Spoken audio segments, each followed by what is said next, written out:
Isang mapagpalang araw po sa lahat. Purihin po ang Panginoon na Ama ng ating Panginoong Hesus.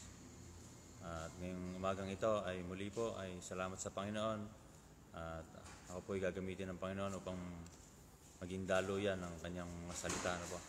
Andito po tayo ngayon sa bansang Taiwan, sa DFC Daliao, o tinatawag pong DFC Kaohsiung, ang siyang pinag-umpisahan ng DFC rito po sa Taiwan. Ano po? At tayo po ay mag-aaral ng kanyang salita ngayong umagang ito. Purihin po ang Panginoon. Bago tayo mag-aaral ng kanyang salita ay halayan po natin ang awitin ng Panginoon. Purihin ang Panginoon.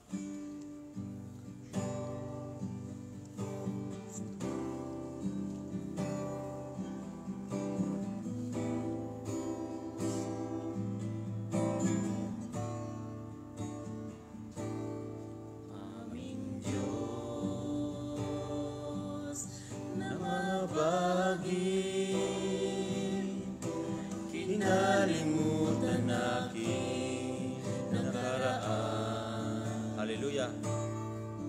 Di man karapat dapat pagtiwalaan, salamat at ginamit sa kanyang kaharian. Mula sa umpisa, hallelujah. Aming Diyos na mahabagin, kinalimutan aking nakaraan.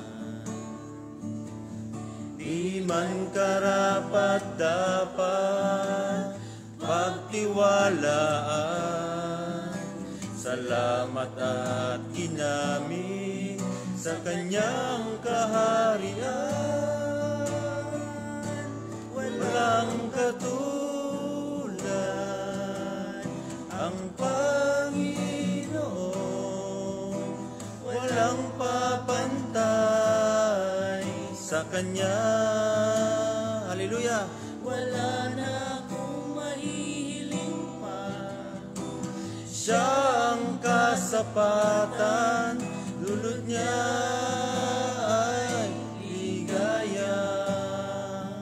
Wala po sa umpisa, aming Diyos. Aming Diyos. Alayan natin ang awitin ng ating Panginoon. Salamat sa Panginoon dahil paggising natin ng umaga ay taglay pa natin yung ating buhay at lakas. Hallelujah! Pinupuri ka namin, Panginoon. Di man karapat dapat pagtiwalaan, salamat at ginamit sa kanyang kaharian. Walang katulad ang Panginoon. Hallelujah! Walang papantay sa Kanya. Wala na akong mahihiling pa, siya ang kasapatan, dulot niya ay ligaya. Walang katulad. Hallelujah. Walang katulad. Tunay po, Panginoon, na wala kang katulad sa buhay namin, Panginoon. Walang papantay sa Kanya. Wala na akong mahihiling pa, siya ang kasapatan, dulot niya ay ligaya. Dulot niya ay ligaya. Dulot niya ay ligaya.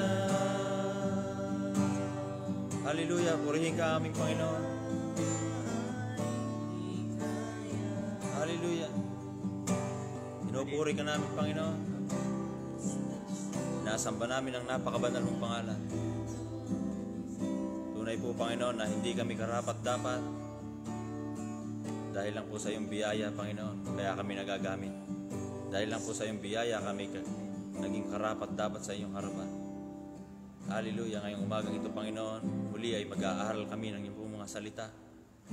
Maawa kayo, Panginoon, na samahan kami, samahan bawat sa amin.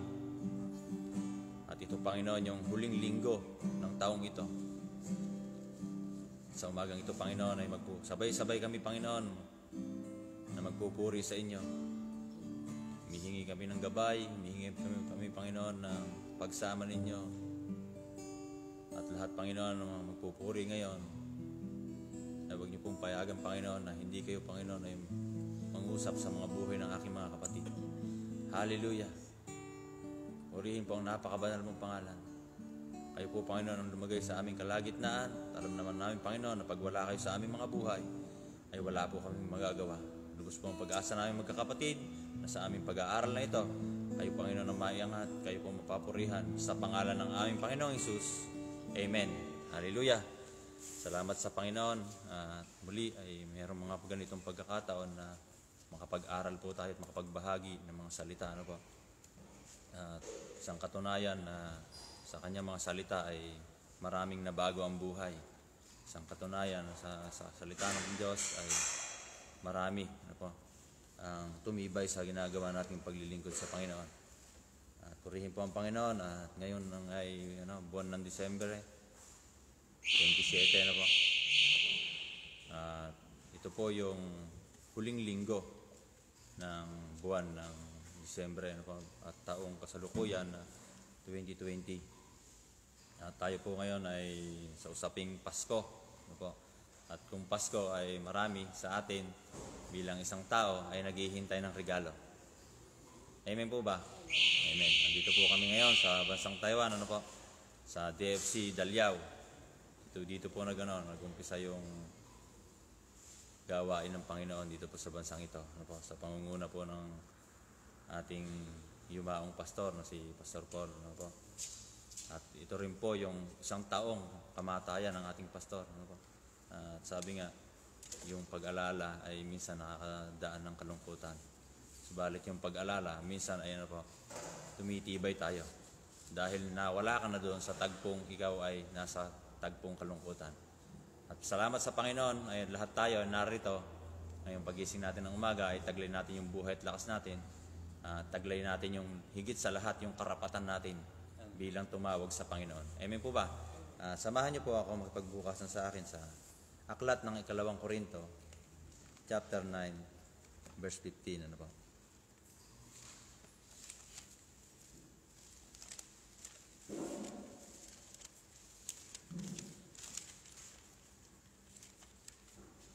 Sabi niya po rito, pasalamatan natin ang Diyos sa kanyang kaloob na hindi natin kayang ipaliwanag. At sabi po dyan sa English, meron po ba kayong aklat na English? Salin po, Joseph, pakibasa nga po. Thanks to be God for His indescribable gift. Ano mo sabi doon? Thanks to be God, the unspeakable gift. Yung hindi maipaliwanag na kabutihan ng Panginoon sa atin. Yung hindi maipaliwanag kung bakit ba tayo niligtas. Amen po. At yun yung sagisag po, yun yung himig ng Pasko. Ang himig po ng Pasko na sinasabi natin ay yung pagbibigayan. Ang himig ng Pasko ay pagmamahalan. Himig ng Pasko, sabi nga po natin yung higit, yung magpatawad. Magmahal. Hindi ka po pwedeng sabihing nagmamahal kung hindi ka nagpapatawad. Hindi ka pwedeng sabihing nagmamahal kung hindi ka naman marunong magbigay. At yung sinabi sa atin, bilang isang Kristiyano, kung nagmamahal ka, at kung yung daw ang Kristiyano, tayo, mga Kristiyano, yung talagang higit na umaangkin nung pagparito ng ating Panginoong Hesus. Amen po. Dahil sabi yung tunay na pagparito ng Panginoong Hesus, tayo yung nakatanggap. Tayo yung umaangkin. Nasabi nga po sa aklat ng Juan, Juan chapter 3 verse 16. Sabi po dyan ay, sapagkat ganito ang pag-ibig ng Diyos sa mga tao sa sanlibutan, ibinigay niya ang kanyang kaisa-isang anak upang ang sino mang sumampalataya sa Kanya ay hindi mapahamak kundi magkaroon ng buhay na walang hanggan. Amen po ba? Amen. Talagang hindi maipaliwanag. Hindi maipaliwanag yung damdamin, yung pag-ibig ng Panginoon sa atin. Na kung paanong kaya niyang ibigay yung kaisa-isang anak na sa isang kagaya natin. At sabi nga doon sa kanta, hindi man karapat dapat. Ako, tayo'y pinagkatiwalaan. Hindi man karapat dapat nagagawin sa ganitong gawain. Na tayo nga, sabi nga, hindi mo kayang paglihiman yung sarili mo. Hindi mo kayang sabihin na itago yung naranasan mo dati. Hindi mo kayang itago sa sarili mo na yung tunay na ikaw. Amen po. At higit sa lahat, wala kang kayang itago sa Panginoon. Sabi nga po sa aklat ng Lucas, sa chapter 2, ano po? Sabi niya po rito, sa verse 20.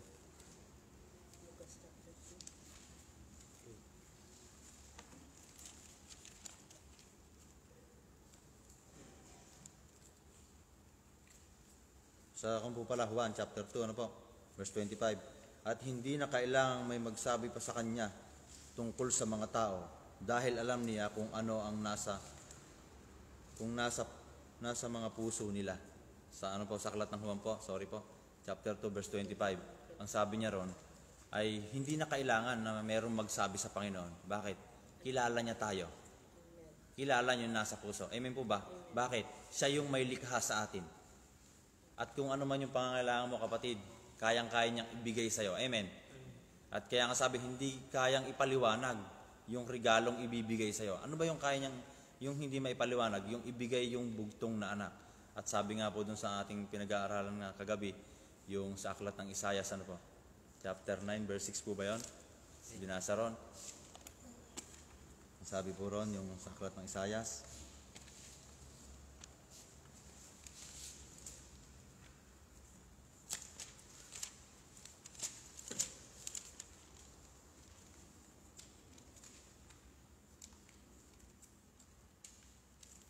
Lalo pa silang natuwa dahil ipinanganak ang isang batang lalaki na maghahari sa amin. Tatawagin siyang kahanga-hanga, tagapayo, makapangyarihang Diyos, walang hanggang Ama, at prinsipe ng kapayapaan. Purihin po ang Panginoon. At sabi dito, ay lalo pa silang matutuwa. Amen. At lahat, yung pagdating ng Panginoong Hesus, lahat ng benepisyaryo ay sa atin. Tama po ba? Walang sinabi na pagdating ng Panginoong Hesus ay matutuwa siya. At lagi niyo pong tandaan na pagka ang Panginoon ay lumikha, bagay na lumikha, ang sabi, ang Panginoon ay may likha ng langit at lupa. Amen po. Walang bagay na nilikha ang Panginoon na nagkamali siya.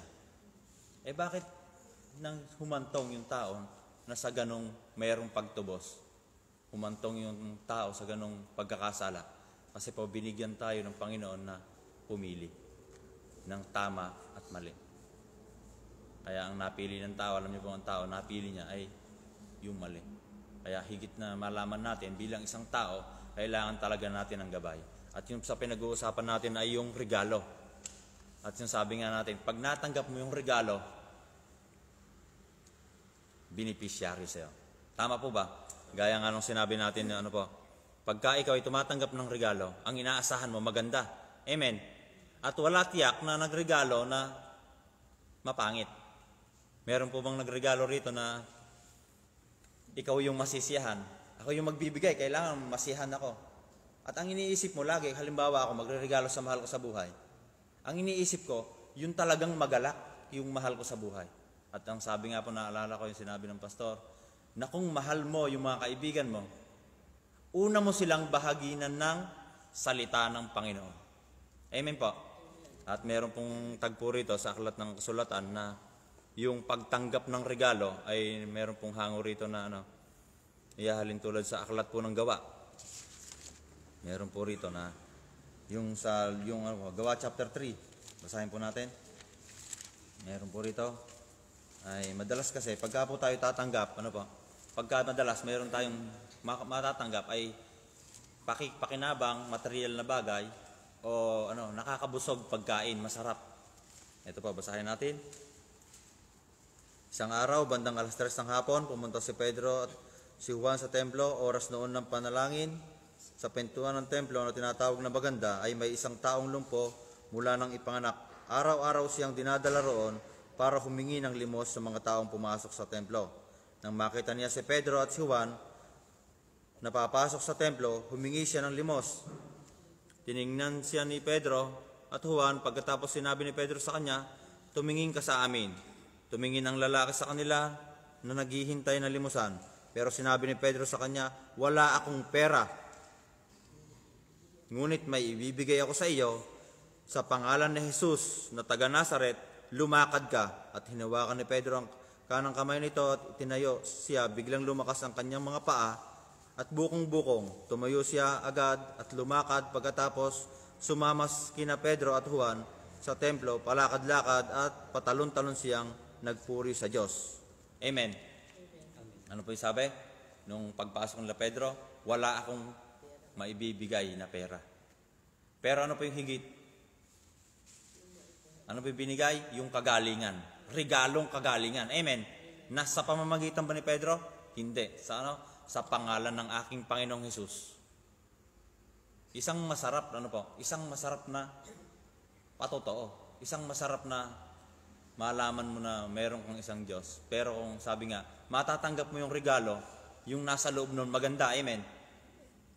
Pero kung hindi mo naman alam gamitin, useless lang din sa ating buhay. Hindi mo kayang gamitin. O kaya ako, isang bagay na magre-regalo ako sa aking kapatid. Re-regalo ko sa isang piyesang ng aeroplano. Wala naman siyang aeroplano. Di ba? Hindi niya rin kayang gamitin. Wala rin, hindi rin magagamit sa kanyang buhay. Pero yung nagbibigay ng regalo, ano po? At tiyak, ang Panginoong Hesus, nung nagbigay sa atin, yun talaga yung kailangan natin. Amen. At yung regalo, lahat ng bagay na bibigay sa atin ay merong paano gamitin. At ito po yung hayag na hayag sa atin, yung merong direksyon. Ano po? At yun bilang isang Kristiyano, yung pagsunod natin sa direksyon. Ano po?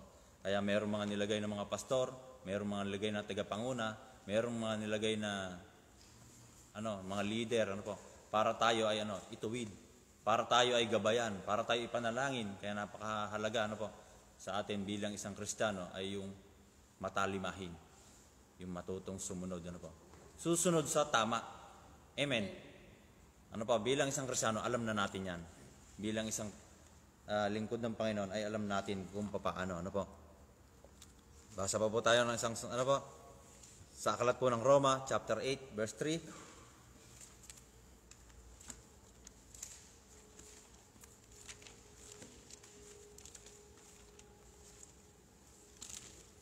Ano po bang oras?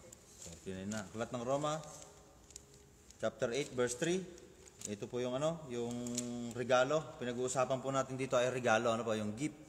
Yung hindi maipaliwanag na regalo sa atin. Chapter 3, chapter 8, verse 3. Ito po, ang kautusan ay makakapag-alis ng kapangyarihan ng kasalanan. Ang kautusan ay hindi makakapag-alis ng kapangyarihan ng kasalanan sa ating buhay. Dahil sa kahinaan ng tao, kahinaan ng ating makasalanang pagkatao, ang Diyos ang nag-alis nito nang isugo niya ang sarili niyang anak na nag-anyong isang tao na makasalanan na maging handog para sa ating mga kasalanan, at sa kanyang pagiging tao, tinapos na ng Diyos ang kapangyarihan ng kasalanan. Amen. Yun pala yung regalo. Yun yung layunin ng regalo sa atin, ng tapusin. Paano po, Pastor, paano magagamit yung regalo na yun? Anong sabi? Yung pagsampalataya natin. Yung pagsampalataya mo, yung pagtanggap mo sa Panginoong Hesus, na siya yung personal mong tagapagligtas, sa yung Diyos at Panginoon na personal mong tagapagligtas. Siya yung may akda ng iyong buhay. Siya yung leader. Siya yung ulo. At pag sinabing siya yung leader, siya yung masusunod sa buhay mo. Amen po. At nung pagdating ng Panginoong Hesus, at magiging katuparan nun ay yung pagtubos.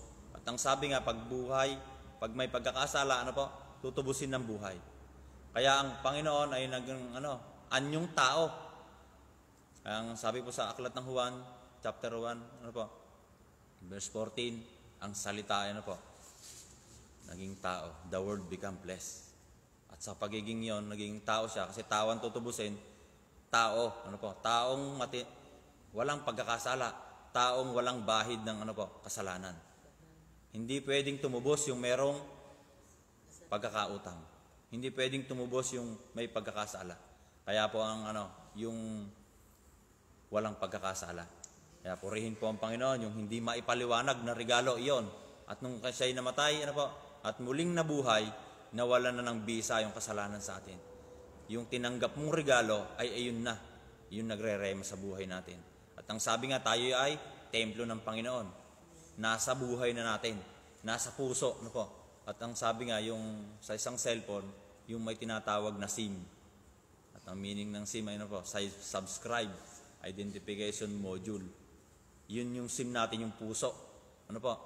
Yung puso, gagana yan kung may banal na espiritu. At ang sabi, alam na ng Panginoon kung ano yung laman ng puso mo. Alam niya kung handa kang mag-alay ng buhay. Kung mapaparito ka man ngayon sa isang pagtitipon at nakikita na na ikaw ay hindi totoo, alam ng Panginoon. Alam ng Panginoon kung yung pagpupuri mo ay hindi totoo. Alam ng Panginoon yung ginagawa mo ay hindi totoo. Kasi wala kang maililihim sa may akda sa'yo. Siya yung may gawa. Amen po. At isang katunayan niya na pag ikaw ay may gawa, lahat ng gawa mo ay alam mo. Alam mo kung ano yung nilagay. Alam mo rin kung ano yung aayusin mo doon sa ginawa mo. Kung magkakaroon ng depekto, alam mo rin. At alam mo rin kung ano yung gagawin mo doon para mapaganda. Yan po yung ating Panginoon. Alam na alam niya kung ano yung gagawin niya sa atin para po tayo mapabuti sa ginagawa nating paglilingkod. Amen po. Siya yung magbibigay. At ang sabi nga, ang pinakamahalaga rito ay yung pagpapatawad. Pinag-uusapan natin ay regalo, pagmamahal, pagpapatawad. Meron po nakalagay rito na verse na aking nilagay at isang isang magandang perpektong ilustrasyon ng pagpapatawad ay yung papatay ng Panginoong Hesus. Ito po, sa aklat po ng Lucas chapter 23 verse 34 Ang sabi nga po, yung pagpapatawad ay pinagpapaliban pagka hindi mo na raw nararamdaman yung sakit, ay doon ko palang makakapagbigay ng tunay na kapatawaran. Yung pag nalimot na raw ng panahon, doon ka makakapagbigay ng kapatawaran. Pero dito po sa tagpong ito, sa verse na babasahin natin ay ito po, basahin natin. Aklat po ng Lucas chapter 23 verse 34. Ito po ang masasaad. Ang sabi niya po rito, sinabi ni Jesus, Ama, patawarin mo sila dahil hindi nila alam ang kanilang ginagawa. Amen po. Nagpalabunutan ng mga sundalo para paghati-hatian ang damit ni Jesus. Ang sabi po rito, sinabi ni Jesus, Ama, patawarin mo sila dahil hindi nila alam ang kanilang ginagawa. Meron po rin sa tagpo ng gawa, yung binato, si Filipe po yata yun. At nung mamamatay na siya, ang sabi niya, patawarin. Amen. At bilang isang tao, napakahirap niyan, na sa panahong yung sakit ay nararamdaman mo pa, yung sa panahong yung kirot ay nararamdaman mo pa, hindi mo talaga kayang ibigay yung pagpapatawad. Amen. Na kung makikita mo yung basag-basag yung mukha mo, andun pa yung black eye. At nakikita mo pa yung listahan ng utang na iniwan niya sa'yo, na hindi naman yung ikaw yung may pagkakautang, hindi mo kayang patawarin. Bakit? Kapos pa yung pagbayad ko po rito eh. Hindi pa sapat yung sahod ko. Kaya habang nakikita ko yung listahan na ito, umuukit pa sa puso ko yung galit. Amen. Pero ano pa nangyari sa Panginoong Hesus? Sariwa pa yung sugat, dumadanak pa yung dugo, andun pa yung kirot. At alam naman natin yan, yung sakit, yung hiwa, hindi agad mapapagaling ng minuto yan. Matahiman ng doktor yan, pero yung kaloob-looban, may sugat. Andun pa yung pagdudurugo, yung sabi nga, yung internal bleeding, napakahirap gamutin, kasi nasa kaloob-looban na. Pero ang sabi ng Panginoong Hesus, Ama, patawarin mo po sila dahil hindi nila alam yung kanilang ginagawa. Purihin po ang Panginoon dahil doon ay naibigay niya sa atin. At ang sabi nga po, yung tinanggap nating regalo ay liwanag. Amen. Na pagka nagsumampalataya ka ang Panginoong Hesus, ang iyong tagapagligtas, nasa iyo na. Ang gaya nga po nung isa, yung babaeng Samaritana, nung pagtanggap niya sa Panginoong Hesus, ang sabi, magkakaroon ka ng yung tubig na hindi ka na mauuhaw. Ano naman naging kaisipan ng tao ron? Ibigay niyo na po sa akin para hindi na ako umigib. Ang iniisip niya binipisyaryo. At ang sabi nga po rito, yung paglilingkod sa Panginoon ay hindi negosyo. Amen po. Dito talaga yung paglilingkod, yung hinahanap mo, ang katuparan niyan ay, yung ganap na katuparan ay yung minsan tayo ay mamatay. At doon yung kaganapan sa muling nating pagkabuhay, yung the coming King. Ano po? Yung binigay ngayon, nung sinasagisag nung ano po, nitong Disyembre, yung sinasagisag na himig ng Pasko, kapanganakan, at ang kapuspusan po ng pagtubos sa ating mga kasalanan, kamatayan, yung pag-angkin natin sa kaligtasan, ano po, yung makamit natin yung buhay na ganap, ay yung minsan tayo bawian. At kung loobin ng Panginoon na tayo abutan niya na buhay, darat ng kanaagad ng buhay na ano po, eternal life. At ang sabi nga, kung naghahangat ka ng eternal life dito sa mundong ito, ay kailangan din ano po, marunong kang sumunod, marunong kang tumalima. Sabi nga po ng Panginoong Sus, yung lahat ng sumusunod sa aking mga utos, ano po, ay yun yung ano po, tunay na nagmamahal sa akin. Amen. At kung gaano kahalaga yung ano po, yung sa buhay natin, ay dapat alam mo rin na ano po, ibigay, share your blessing. Na kung matanggap mo yung tunay na kaligtasan, yung matanggap mo yung buhay na ganap, ano po, yung matanggap mo, ay kailangan i-share mo rin yung liwanag. Para dun sa ano po, sa kapatid, sa mahal mo sa buhay, yung tunay na nariregaluhan, uunahin mong bigyan yung mahal mo sa buhay. At kung meron pa tayong mga hindi pa kapanalig, ano po, sa pananampalataya, yung mga mahal sa buhay, unahin mo. At ang aklat nga po ng Mateo, ang sabi niya sa 28, ano po, ang sabi doon, yung utos po doon ay ganito ang nasasaad. Ano po?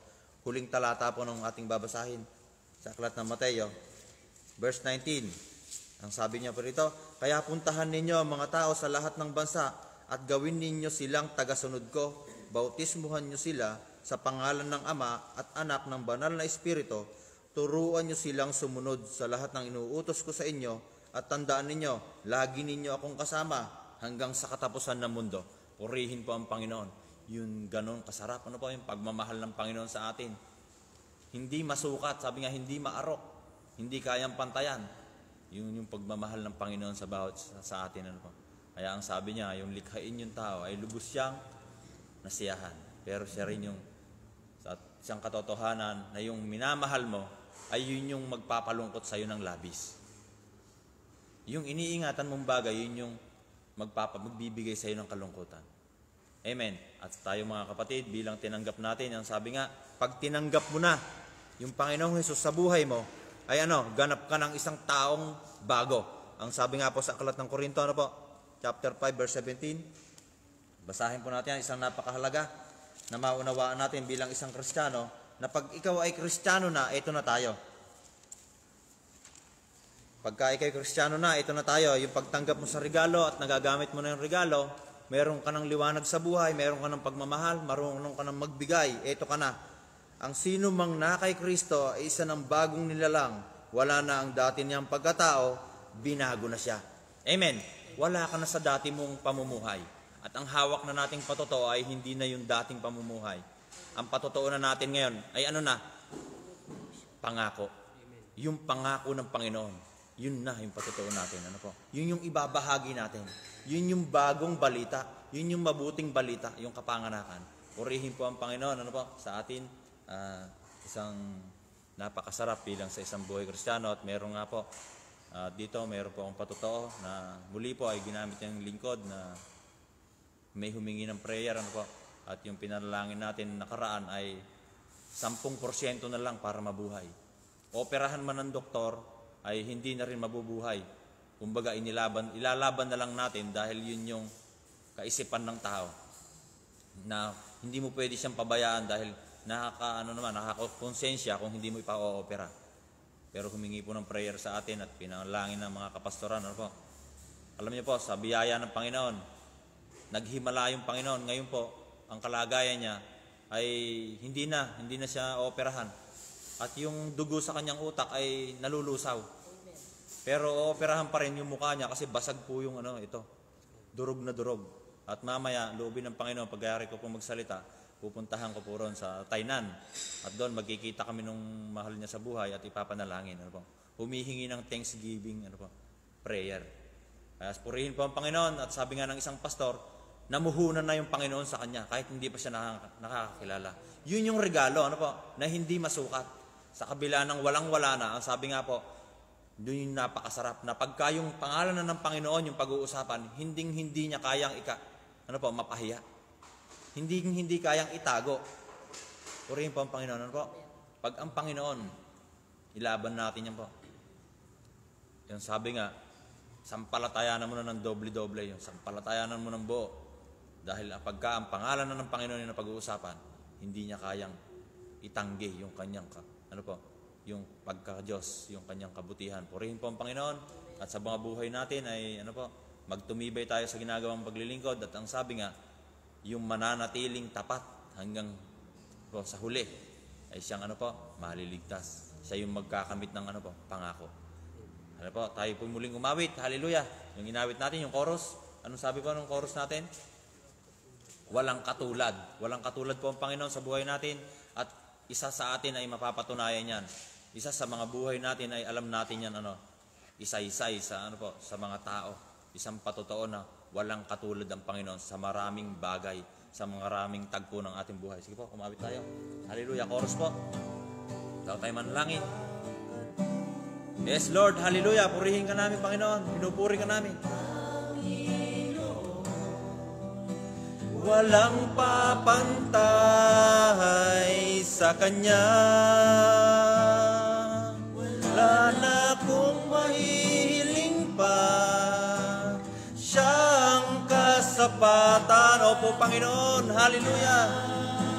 Wala na kaming mahihiling sa buhay namin, Panginoon. Ikaw po yung katuparan. Hallelujah. Yes, Lord. Ang Panginoon, walang papantay sa Kanya. Wala na kong mahihiling pa.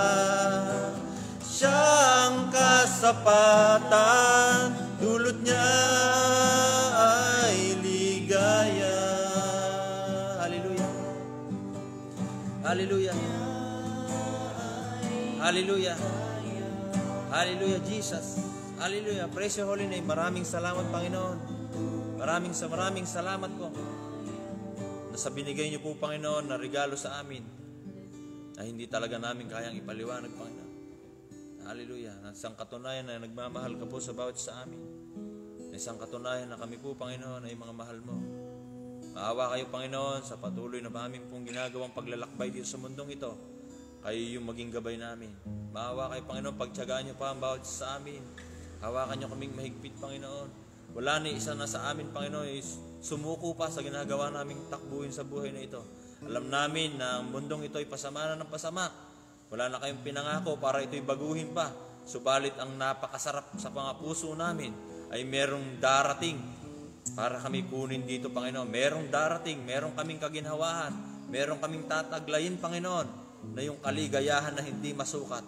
Hallelujah. Ngayon palang, Panginoon, ay tinatamasa namin ang iyong kabutihan sa bawat isa sa amin.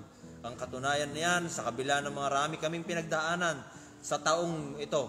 At muli, Panginoon, na inihiling namin sa kaming kakaharaping taon, ang aming Ama, ay hindi naman po nawala yung mga pagsubok. Hindi nawala yung mga haharapin namin, Panginoon, na kalamidad.